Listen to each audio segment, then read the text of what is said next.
കാണൂ പരസ്യരഹിതമായ ഏറ്റവും പുതിയ എപ്പിസോഡുകൾ. അച്ഛനമ്മയ്ക്ക് എന്താ പറ്റിയത്? എനിക്കൊന്നും മനസ്സിലാവുന്നില്ലല്ലോ. ചെറിയച്ഛൻ അത്രയും പറഞ്ഞിട്ടും നിങ്ങളാരും ഒരു അക്ഷരം മിണ്ടിയില്ല. ഇവിടെ ആരും ഒന്നും പറയാതിരുന്നത് പറയാൻ അറിയാഞ്ഞിട്ടല്ല. ചില സന്ദർഭങ്ങൾ അങ്ങനെയാ. മൗനമായിരിക്കും ഏറ്റവും ഉചിതം. അതുകൊണ്ട് നീയും മിണ്ടാതിരിക്കുന്നതായിരിക്കും നല്ലത്. പിന്നെന്താ അജയൻ മാത്രം? ഞാൻ എന്തേലും പറഞ്ഞാ അപ്പ അതേ പിടിച്ചു കേറുവല്ലോ. അജയൻ എന്റെ വായടപ്പിക്കാൻ ശ്രമിക്കുന്നതിനേക്കാളും വൈദേഹിയുടെ അച്ഛന്റെ കാര്യത്തിലൊരു തീരുമാനമാക്ക്.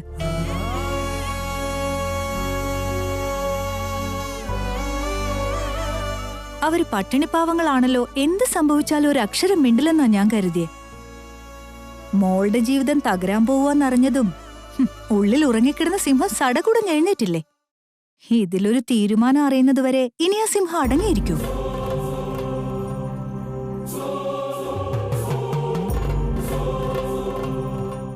ദേവൻ 2 ഭാര്യമാരോടൊപ്പം അടിച്ചു പൊളിക്കുമെന്നാ ഞാൻ കരുതിയേ. പക്ഷെ ഞാൻ വിചാരിച്ച പോലൊന്നും നടക്കൂന്ന് തോന്നുന്നില്ലല്ലോ.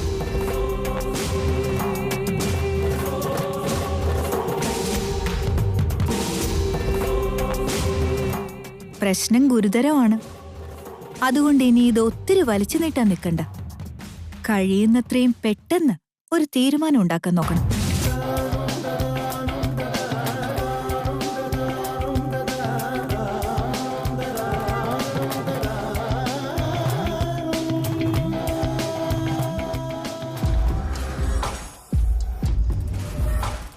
എത്ര നാളായി ഇങ്ങനൊരു ചീറ്റലും പൊട്ടലും ഈ കുടുംബത്തിലുണ്ടായിട്ട്. ഇപ്പോഴാ ഒന്ന് ചൂട് പിടിക്കുന്ന. ഇനി നാളെ ഗുരുക്കൾ വന്ന് തീരുമാനം അറിയിച്ചു കഴിയുമ്പോ അഗ്നിപർവ്വതം പുറത്തേക്ക് ചീറ്റാൻ തുടങ്ങുമോ നോക്കാം.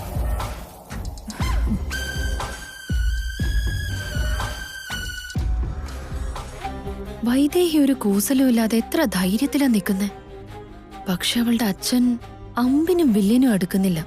പക്ഷെ എന്തൊക്കെ ഇവിടെ തകർന്നടിഞ്ഞാലും ആസ്തിയും ദേവനും എന്റെ കയ്യിലിരിക്കണം. അതാർക്കും വിട്ടുകൊടുക്കരുത്. ഇവിടെ ഇരിക്കച്ച. എന്താ മോളേത്? ഇത്രയും സംഭവങ്ങൾ ഉണ്ടായിട്ടും നീ എന്നോട് ഒരു അക്ഷരം പറഞ്ഞോ? എന്നെ എന്തിനാ പിടിച്ചു വലിച്ച് ഇങ്ങോട്ടേക്ക് കൊണ്ടുവന്നത്? ഇതിത്തിരി കടുത്ത കയ്യാ മോളെ. അച്ഛാ, സമാധാനായിട്ട് അച്ഛൻ ഞാൻ പറയുന്ന ഒന്ന് കേക്ക്. അവളിവിടുത്തെ ശരിക്കുള്ള അനന്തരവളല്ലെന്ന് തോന്നുന്നു.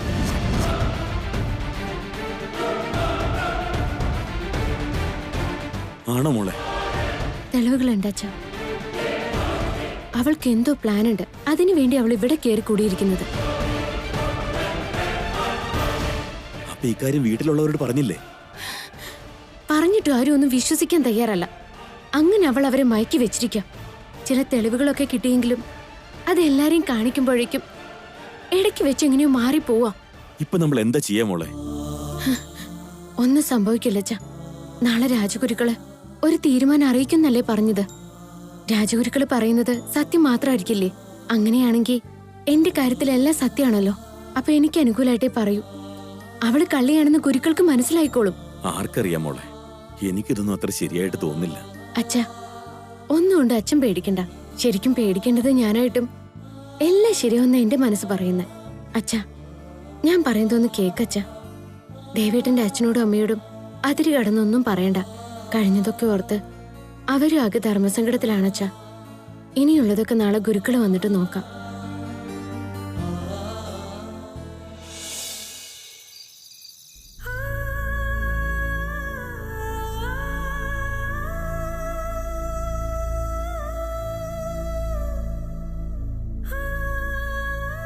അമ്മ എന്താ സീരിയസ് ആയിട്ട് ആലോചിക്കുന്ന? ഓ, മരുമക്കളെ കുറിച്ചുള്ള ടെൻഷൻ ആയിരിക്കും.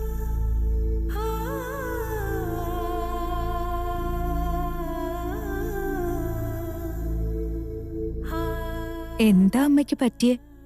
അമ്മ എന്ത് കാര്യത്തെക്കുറിച്ച് ഇത്ര സീരിയസ് ആയിട്ട് ആലോചിക്കുന്നെ? ഒന്നുമില്ല ഊർമിള. ഇല്ലെന്ന് പറഞ്ഞാ ഞാനങ്ങ് വിശ്വസിക്കോ? മനസ്സിലുള്ള ആശങ്ക മുഖത്ത് പ്രകടമായി കാണുന്നുണ്ടല്ലോ. അമ്മയുടെ മനസ്സിൽ എന്താണെന്നുള്ളത് എനിക്കറിയാം. ഈ വീട്ടിലെ അവസ്ഥയും നന്നായിട്ടറിയാം. അതുകൊണ്ട് അമ്മയുടെ മനസ്സിൽ എന്താന്ന് ഞാൻ വേണേ അങ്ങോട്ട് പറയാം. നാളെ രാജഗുരുക്കള് വരുമ്പോ ദേവന്റെ ഭാര്യയാകാനുള്ള സകല അവകാശവും വൈദേഹിക്കുള്ളതാണ്. മാളവികയെ മാറ്റി നിർത്തണോന്ന് പറഞ്ഞാ അമ്മയ്ക്കത് സഹിക്കാനാവില്ല. അതല്ലേ അമ്മയുടെ ടെൻഷൻ, ശരിയല്ലേ അമ്മേ?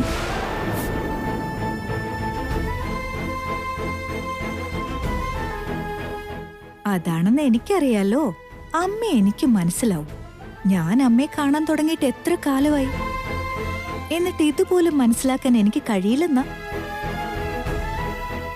ആദ്യം തൊട്ടേ അമ്മയ്ക്ക് വൈദേഹിയെ മരുമകളാക്കുന്നതിൽ താല്പര്യമുണ്ടായിരുന്നില്ല. ദേവന്റെ സന്തതി ജനിക്കുന്നത് അനാഥയുടെ ചോരയിൽ നിന്നാവരുതെന്ന് അമ്മയ്ക്ക് നിർബന്ധമുണ്ടായിരുന്നു. പക്ഷെ എന്തു ചെയ്യാനാ അമ്മേ? അമ്മയുടെ പുന്നാര മോൻ പ്രേമിച്ച് കല്യാണം കഴിച്ച പെണ്ണായി പോയില്ലേ? സമ്മതിച്ചല്ലേ പറ്റൂ. അങ്ങനെയൊന്നുമില്ല എനിക്ക്. അമ്മയൊന്നും മിണ്ടാതിരിക്കെ. അമ്മ എനിക്കറിഞ്ഞൂടെ? എന്നോടമ്മ ഒന്നും ഒളിപ്പിക്കേണ്ട കാര്യമില്ല കേട്ടോ. വൈദേഹി കൊട്ടാരം വീട്ടിലെ മരുമോൾ ആയപ്പോ തൊട്ട് ദേവന്റെ സന്തതികളെ കുറിച്ചുള്ള അമ്മയുടെ വിഷമം എന്താണെന്ന് എനിക്ക് മനസ്സിലാക്കാൻ പറ്റും. ആ വിഷമങ്ങളിൽ നിന്ന് കാക്കണേ ഭഗവാനെ എന്ന് എത്ര ദൈവങ്ങളോടമ്മ മനസ്സുരുകി പ്രാർത്ഥിച്ചിട്ടുണ്ടെന്നും എനിക്കറിയാം. ഏത് ദൈവവാ പ്രസാദിച്ചെന്ന് എനിക്കറിയില്ല. അറിയാപ്രായത്തിൽ ദേവൻ കെട്ടിയ താലിയുമായിട്ട് ഒരു സുപ്രഭാതത്തിൽ ഇതാ മുറപ്പെണ്ണ് കയറി വരുന്നു. നാളെ രാജഗുരുക്കള് വന്ന് മാളവികയ്ക്കോ അമ്മ ആഗ്രഹിക്കുന്ന പോലെ ഭാര്യയാവാനുള്ള അവകാശം ഉണ്ടെന്ന് പറഞ്ഞ ഒരു പ്രശ്നവും ഉണ്ടാവില്ല. മുറപ്പെണ്ണിൽ നിന്ന് തന്നെ ദേവനൊരു സന്തതി ഉണ്ടായിക്കോളും. അമ്മയുടെ ആഗ്രഹവും നിറവേറും. ഇനി കുഞ്ഞിലെ കെട്ടിയ കളിത്താലി പരിഗണിക്കാൻ പറ്റില്ല എന്നും ബാല്യവിവാഹമാണെന്നും വൈദേഹിക്ക് മാത്രമേ സന്തതിയെ പ്രസവിക്കാനുള്ള അവകാശമുള്ളെന്നും ഗുരുക്കള് പറഞ്ഞ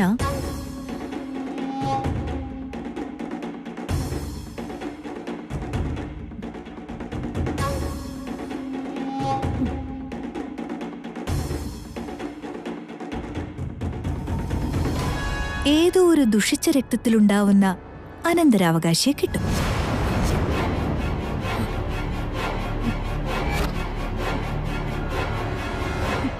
ഇനി വരുന്ന തലമുറയോട് നമുക്കൊരിക്കലും പരമ്പരയുടെ ശുദ്ധിയെക്കുറിച്ച് പറയാൻ വാക്കുകളില്ലാതാവുമല്ലോ അമ്മേ. ദേവന്റെ അംശത്തിൽ ജനിച്ച കുഞ്ഞാണെങ്കിലും അതിനെ ഒന്ന് എടുക്കാനോ ലാളിക്കാനോ മനസ്സനുവദിക്കുന്നു തോന്നുന്നുണ്ടോ? സന്തതികളെ പോലും ഒടുവിൽ മാറ്റി നിർത്തി പരിഗണിക്കേണ്ട ഗതികേടിലേക്ക് നമ്മുടെ ജീവിതം ഒതുങ്ങും.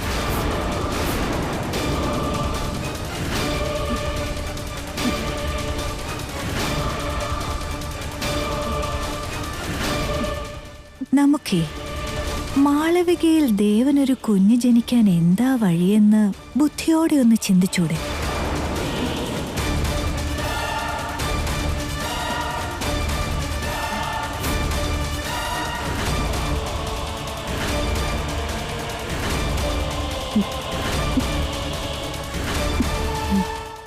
അരുത്. അനാഥയുടെ സന്തതി കൊട്ടാരം വീട്ടിൽ അനന്തരാവകാശിയാവരുത്. എന്തെങ്കിലും ബുദ്ധിപൂർവം ചെയ്തേ പറ്റൂ.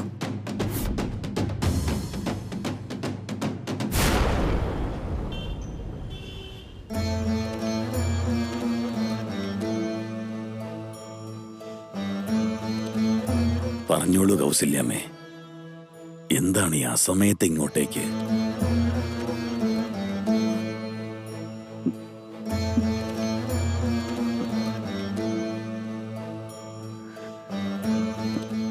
നമസ്കാരം ഗുരുക്കളെ. സാഹചര്യങ്ങൾ എന്നെ വലിച്ചിഴച്ചു കൊണ്ടുവന്നിരിക്കുക. എന്താണ് കൗസല്യാമ്മയുടെ പ്രശ്നം? എന്ത് ധർമ്മസങ്കടമാണ് ഉണ്ടായത്? നാളെ ഗുരുക്കൾ ഒരു തീരുമാനം അറിയിക്കാന്ന് പറഞ്ഞിരിക്കുകയല്ലേ. കൊട്ടാരം വീട്ടിലെ ആചാരങ്ങളും ചിട്ടകളും പരമ്പരാഗതമായി സൂക്ഷിക്കുന്ന രക്തശുദ്ധിയും ഗുരുക്കൾക്കറിയാവുന്നതാണല്ലോ. അപ്പൊ അടുത്ത തലമുറയിലെ ആദ്യത്തെ സന്തതി പിന്നോട്ടുള്ള 7 തലമുറയുടെ രക്തശുദ്ധിയോടെ ജനിക്കണമെന്ന് ആഗ്രഹിക്കുന്നതിൽ തെറ്റുണ്ടോ ഗുരുക്കളെ? ഒരിക്കലുമില്ല. അങ്ങനെയാണെങ്കിൽ വൈദേഹിയിൽ ദേവന് ജനിക്കുന്ന സന്തതിക്ക് 7 തലമുറയുടെ ചരിത്രം പോയിട്ട് ഒരു തലമുറ പോലും പറയാനില്ലല്ലോ. എന്നാൽ ആ സ്ഥാനത്ത് അനന്തരവൾ മാളവികയിൽ നിന്നൊരു സന്തതി ഉണ്ടായാൽ പരമ്പരാഗതമായി രക്തശുദ്ധിയെക്കുറിച്ച് ആശങ്കപ്പെടേണ്ടതില്ലല്ലോ. രണ്ടും ഞങ്ങളുടെ കുടുംബത്തിലെ ചോരയാകുമ്പോ മഹത്തായൊരു ജനനം ഉണ്ടാവില്ലേ? അതുകൊണ്ട് ഇതെന്റെ സ്വാർത്ഥതയാണെങ്കിലും എന്റെ വംശപാരമ്പര്യം നിലനിർത്താൻ വേണ്ടി നാളത്തെ അങ്ങയുടെ തീരുമാനം എന്റെ അനന്തരവളായിരിക്കണം. അവളിൽ നിന്നും ഞങ്ങൾക്കൊരു സന്തതിയെ കിട്ടുന്നത് പോലെയായിരിക്കും.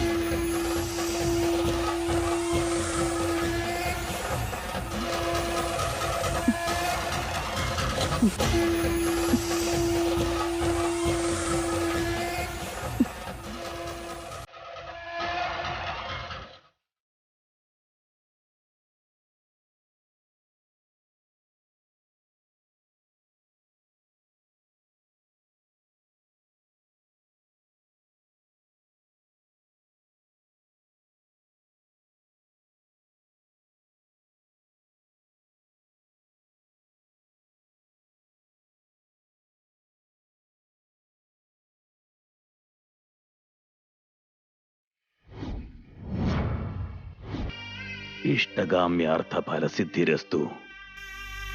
നിങ്ങൾ ആഗ്രഹിച്ചതുപോലെ തന്നെ നടക്കും കൗസല്യാമ്മേ. എന്റെ മനസ്സ് നിറഞ്ഞിരിക്കുന്ന ഗുരുക്കളെ, ഈ ഒരു വാക്ക് മതി. എന്റെ ഇത്രയും കാലത്തെ വേദനയെല്ലാം മാറി. ഞാൻ പോയിട്ട് വരാം ഗുരുക്കളെ. ശുഭം.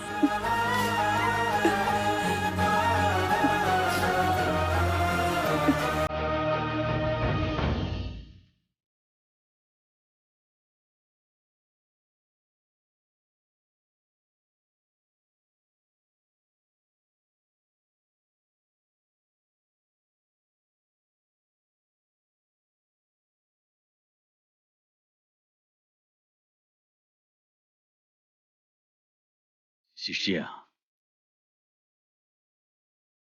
പറഞ്ഞോളൂ ഗുരുക്കളെ. കൊട്ടാരം വീട്ടിലെ ദശരഥരാമവർമ്മയുടെ പ്രശ്നത്തിലുള്ള പരിഹാരം ഞാൻ ഈ കടലാസിൽ എഴുതിയിട്ടുണ്ട്. കാലത്ത് നിങ്ങളൊരാൾ ഇത് അവിടെ കൊണ്ടുചെന്ന് എത്തിക്കണം. ആയിക്കോട്ടെ ഗുരുക്കളെ.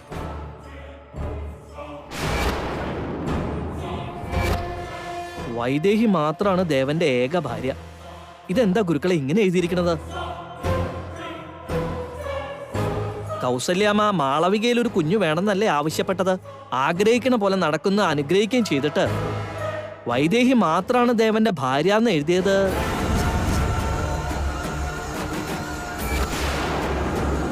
അന്ന് സാക്ഷാൽ മഹാദേവൻ അഭയം നൽകിയത് അപ്രകാരമായിരുന്നെങ്കിൽ ഇന്നത്തെ നിർദ്ദേശം ഇപ്രകാരമാണ്. ഇത് വർമ്മയുടെ കയ്യിൽ തന്നെ ഏൽപ്പിക്കണം. അപ്പോ മാളവികയ്ക്ക് എന്റെ അനന്തരവളാകാനുള്ള യോഗ്യത ഇല്ലെന്നാണ്? കൊട്ടാരം വീട്ടിലെ സന്തതി ഉണ്ടാവുന്നത് അവിടുത്തെ അനന്തരവളിൽ നിന്നല്ലേ? ഒരു അനാഥയോട് കൊട്ടാരം വീട്ടിലെ സന്തതിയെ പ്രസവിക്കാൻ പോകുന്നത് ഇല്ല. എനിക്കൊന്നും അങ്ങോട്ട് മനസ്സിലാവണില്ലേ ഗുരുക്കളെ. എന്തൊരു വിരോധാഭാസം അത്!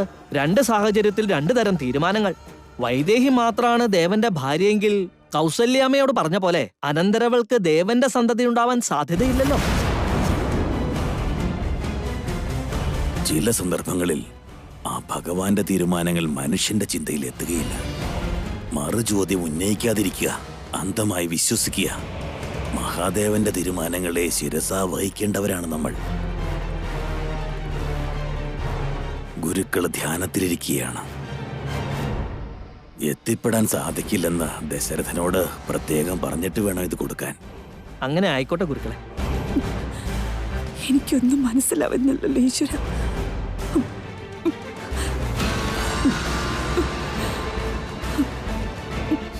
ഇനിയിപ്പോ എന്താ ചെയ്യാ?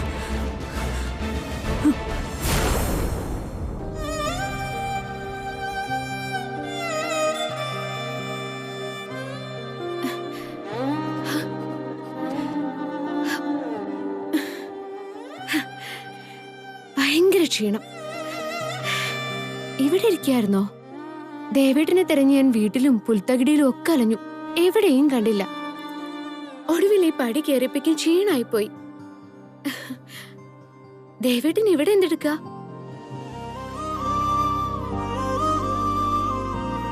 ഓ, അമ്പിളിമാമനോടും നക്ഷത്രങ്ങളോടും കിന്നാരം പറയാണല്ലേ? അതെന്താണെന്ന് എന്നോടും കൂടെ ഒന്ന് പറഞ്ഞൂടെ? ഞാനും കൂടി കേക്കട്ടെ. എന്താ എന്റെ ദേവേട്ടന് ആകെ ഒരു വിഷമമുള്ളതുപോലെ? എന്നോട് പറഞ്ഞൂടെ? ചില നേരത്ത് നിന്നെ എനിക്ക് മനസ്സിലാക്കാൻ പറ്റുന്നേയില്ല. വീട്ടിൽ ഇത്രയും വലിയൊരു പ്രശ്നം നടക്കുമ്പോ നിനക്ക് എങ്ങനെ ഇങ്ങനെയൊക്കെ സാധിക്കുന്നേ? എനിക്ക് വല്ലാത്ത ടെൻഷനാ.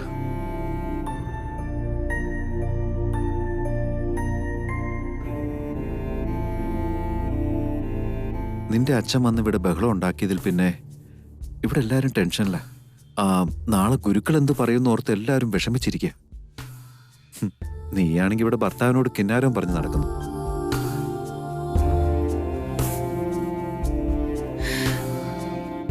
എന്തിനാ ടെൻഷൻ അടിക്കണേ? നിന്നിങ്ങനെ ഒരു ടെൻഷനും ഇല്ലാതെ സന്തോഷമായിട്ട് കാണുന്നത് എനിക്ക് സന്തോഷമുള്ള കാര്യം തന്നെയാണ്. എന്നാലും സത്യത്തിൽ ഇവിടെ എല്ലാരേക്കാളും ടെൻഷൻ അടിക്കുകയും പേടിക്കുകയും ചെയ്യേണ്ടത് നീ തന്നെയല്ലേ? മറ്റുള്ള എല്ലാവരെക്കാളും ഇത് നിന്റെ പ്രശ്നമല്ലേ? സത്യദേവേട്ടാ, എല്ലാരേക്കാളും കൂടുതൽ പേടിക്കേണ്ടത് ഞാൻ തന്നെയാ. പക്ഷേ ഇത് എപ്പോഴാ? നിങ്ങളെല്ലാവരും പ്രശ്നമാണെന്ന് വെറുതെ കരുതുന്നത് ശരിക്കൊരു പ്രശ്നമാവുമ്പോ മാത്രം. പക്ഷെ ഇപ്പതൊരു പ്രശ്നമല്ലല്ലോ ദേവേട്ടാ. അതെങ്ങനെയാ വൈദേഹി? ഇത്രയും വലിയൊരു കാര്യം നിനക്ക് പ്രശ്നമല്ലാന്ന് തോന്നുന്നേ? അല്ല ദേവേട്ടാ. എന്തുകൊണ്ടാന്നോ? ഈ മാളവിക ദേവേട്ടന്റെ മുറപ്പെണ്ണല്ലെന്ന് എനിക്ക് ഉറപ്പുണ്ട്.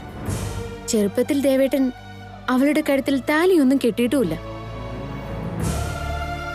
ദേവേട്ടനെ വിശ്വസിക്കാൻ പ്രയാസമെന്നറിയാം.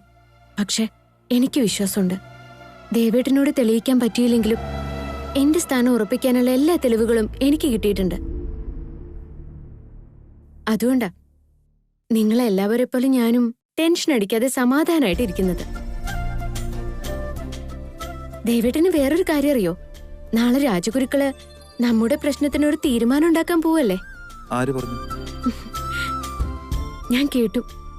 അച്ഛൻ അമ്മയോട് ഇതിനെക്കുറിച്ച് സംസാരിച്ചിരുന്നു.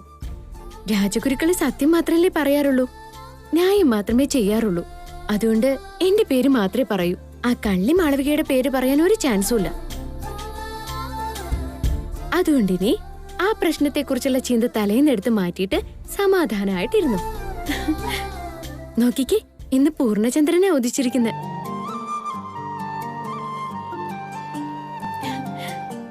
എന്തൊരു ഭംഗിയല്ലേ ദേവേട്ടാ? മുകളിൽ ചന്ദ്രൻ നിൽക്കുമ്പോൾ ചന്ദ്രിക ഇതാ താഴെ നിൽക്കുന്നു. എന്താ, ഇഷ്ടപ്പെട്ടോ? നോക്കിക്കേ, നന്നായി നോക്കിക്കേ. അമ്പിളിക്കാൽ തെളിഞ്ഞിട്ടില്ലേ? ചന്ദ്രന്റെ കൂടെ പൊക്കോട്ടെ.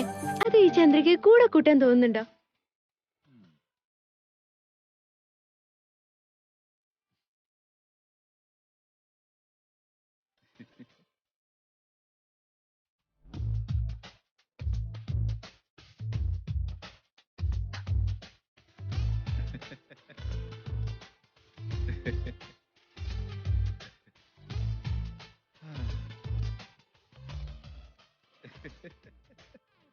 ചെണ്ടുമല്ലികപ്പൂവു നീ കണ്ടു കണ്ടു വന്ന വണ്ടു ഞാൻ, ചുണ്ടിനുള്ളിലുള്ള തേൻകണം തരുമാ കൺമണി.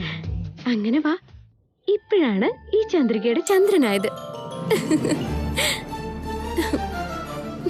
ആ ചന്ദ്രദേവൻ അവിടെ ഇപ്പോ നമ്മള് നോക്കിയിരിക്കുക.